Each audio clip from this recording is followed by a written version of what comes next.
Native plants aren't just good for birds and bees, they also make the land more resilient to the effects of climate change and can even help prevent it. But cities and homeowners associations don't always like the way they look, putting them at odds with residents who want to grow native plants in their yards. Indiana Public Broadcasting's Rebecca Thiel reports. Aja Yassir's yard in Gary is full of flowers, food, and medicines. Many of these plants are indigenous. I was excited today. Some people might not be excited to see this, but I was excited to see some fleabane growing, which is an indigenous plant. It's also medicinal. I feel like every time I see more and more plants just show up, I feel like, okay, I'm doing something right. Yassir and her family bought this once vacant lot in 2016, just a few months after her daughter passed away. Before they even moved in, Yassir would travel to and from Illinois every day, building up the sandy soil with leaves, cardboard, compost, and wood chips. It's been like an asylum for me. It's been an emotional release. It's also been a way to feed my family. It's been a lot for us as a family. But not everybody liked the look of Yassir's yard. She got a citation from the city in 2017 and another the following year. After a year-long court battle, the last one was finally dropped. Even today, it's a struggle for Yassir to keep her plants. This summer, her utility chopped up her apricot and nectarine trees. She says she probably won't get fruit from them this year. It's been exhausting. The whole thing has been absolutely exhausting.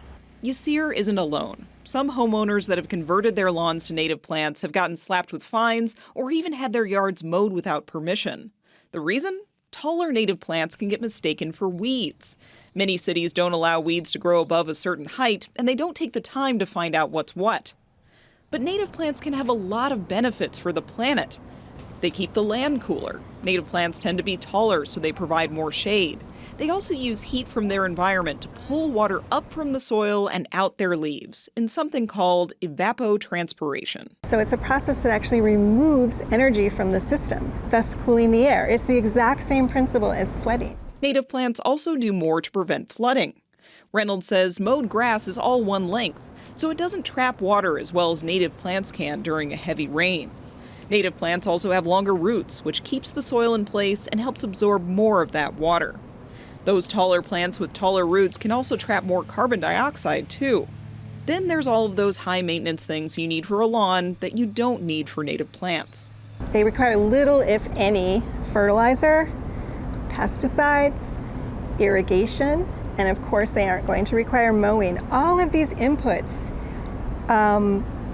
generate greenhouse gas emissions. That means maintaining native plants likely doesn't contribute to climate change. Because of these benefits and others, some cities have started to work with homeowners to encourage native plants. This one is an example of a yard that's actually in compliance, yet we get a lot of complaints about it. If a Bloomington resident gets a complaint about weeds, but they say they're native plants, it's Linda Thompson's job to go find out. She says she can identify a lot of plants already, but when she's stumped, she uses an app. Looks like it is a Chinese clematis, so I'll have to go back to the office and look that up. I doubt that that's, it's not native, but I'm pretty sure that's not on the invasive list. Bloomington changed its ordinance to define a weed as an invasive plant, a plant that can spread out of control and prevent other plants from growing. Thompson says homeowners in Bloomington can plant almost anything they want in their yards, as long as it's not invasive and doesn't block traffic sight lines or sidewalks. I searched all over the place for a definition for weed, and there isn't one except a plant that's growing somewhere where you don't want it to grow. It's all a matter of aesthetics, and the city does not enforce, aesthetics. But even if your local government allows it, your homeowners association might not. Zach Sprunger plants a milkweed in his native garden in Carmel. About 6 years ago, he got a letter from his HOA saying his plants were too tall.